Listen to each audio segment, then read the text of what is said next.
السلام علیکم ناظرین، میں ہوں آپ کا بھائی محمد شاہد امام اور آپ دیکھ رہے ہیں میرا چینل الشفا آفیشیل۔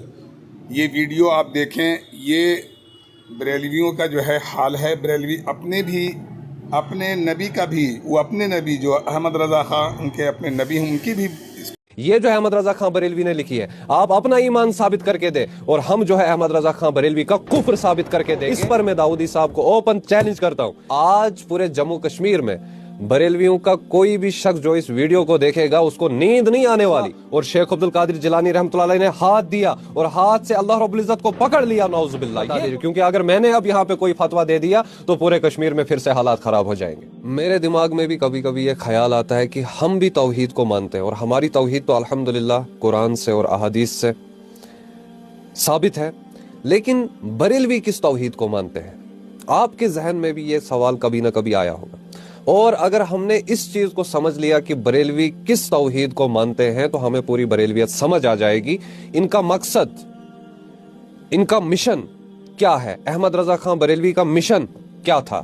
اگر ہم نے یہ چند چیزیں، دو تین چیزیں جو میں آپ کے سامنے لایا ہوں، آج پورے جموں کشمیر میں بریلویوں کا کوئی بھی شخص جو اس ویڈیو کو دیکھے گا اس کو نیند نہیں آنے والی، ان کی نیندیں اڑ جائیں گی۔ آج ان کے ایوانوں میں پھر سے آج زلزلے آئیں گے اور ان کے عقیدے آج پھر سے لال چوک پر لٹکیں گے۔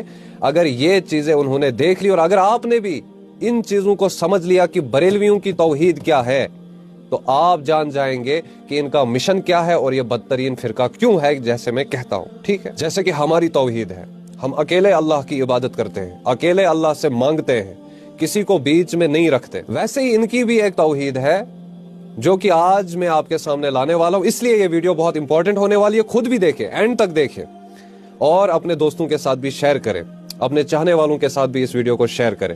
تو سب سے پہلے ہم آتے ہیں ان کی کتاب ہدایت کے بخشش جلد 2 صفحہ 104 میں احمد رضا خان بریلوی لکھتے ہیں، خدا کہتے ہوئے نہیں بنتی، یہ اب حضور پاک صلی اللہ علیہ وسلم کے لیے کہہ رہے ہیں، خدا کہتے ہوئے نہیں بنتی، جدا کہتے ہوئے نہیں بنتی، خدا پر تم کو چھوڑا ہے وہی جانے کہ تم کیا ہو۔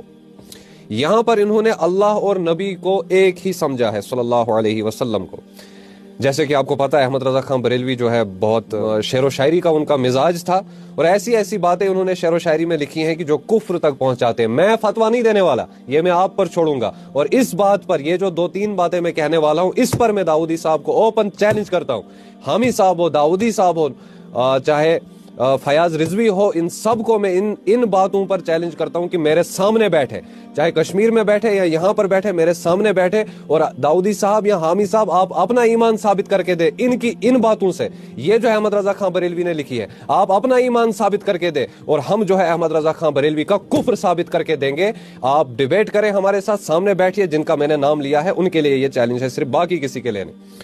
تو یہاں پر انہوں نے کہا ہے خدا کہتے ہوئے نہیں بنتی، ٹھیک، مان سکتے ہیں ہم اس بات کو، ٹھیک ہے۔ جدا کہتے ہوئے نہیں بنتی، انہوں نے اللہ اور نبی صلی اللہ علیہ وسلم کو ایک جیسا سمجھا، جدا کہتے ہوئے بھی نہیں، مطلب خدا سے جدا بھی نہیں، یہ حضور پاک صلی اللہ علیہ وسلم کو کہتے ہیں اور پھر انہوں نے اللہ پر چھوڑا۔ اب دیکھیے ہدایت کے بخشش پہلا حصہ صفحہ 114 میں لکھتے ہیں، یہ جب حضور پاک صلی اللہ علیہ وسلم معراج پہ گئے تھے، وہی اول، وہی آخر، وہی باطن، وہی ظاہر، اسی کے جلوے، اسی سے ملنے، اسی کی طرف گئے ہیں۔ استغفر اللہ، انا للہ و انا الیہ راجعون۔ یہ ہے ان کے مرے ہوئے عقیدے کہ اللہ اور نبی کو ایک ہی سمجھا ہے، بالکل الگ انہوں نے نہیں کیا ہے۔ اور میں یہاں پہ حیران ہوتا ہوں کہ کیا احمد رضا خان بریلوی نے قرآن نہیں پڑھا ہے؟ کیا سورہ اعراف آیت نمبر 188 انہوں نے نہیں پڑھی ہے، جہاں پہ اللہ رب العزت فرماتے ہیں کہ نبی کہہ دو کہ میں خود اپنی جان کے بارے میں کسی نفع و نقصان کا اختیار نہیں رکھتا، جو اللہ چاہے، اور نہ ہی میں کسی غیب کے بارے میں علم رکھتا ہوں۔ اگر میں غیب کے بارے میں علم رکھتا تو میں نے بہت ساری خیر کو جمع کیا ہوتا۔ تو بھائی آپ نے یہ والا کون سا شعر پڑھا ہے کہ اسی کے جلوے اسی کی طرف گئے ہیں ملنے؟